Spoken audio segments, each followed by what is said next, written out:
राजू पळेकरचे काही वाक्य तुम्हाला सांगून मगच मी या व्हिडिओ मालिकेचा शेवट करणार आहे.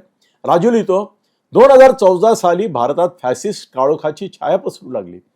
2016च्या मनमानी नोटबंदीने तो काळोख देशभर पसरवला, अधोरेखित केला. त्यानंतर भाजप संघप्रणित राजवटीचे स्वमर्जीने स्लीपर सेल बनलेल्या अस्सल भारतीय Gestapo agencies, IT, ED, CBI, NSA, NSB यांनी सत्ता पक्षाच्या राजकीय विरोधातल्या सर्व व्यक्ती, संस्था आणि राजकीय पक्ष यांना लक्ष्य बनवलं. देशभर खोट्या आरोपपत्रांद्वारे विरोधातील शक्ती, व्यक्ती, उद्योगपती, पक्ष यांच्यावर लाखो पानांची आरोपपत्र लिहिली गेली. शेकडो निरपराध मानवतावादी पत्रकार, राजकीय नेते, उद्योजक आणि मोदी विरोधक तुरुंगात डांबले गेले.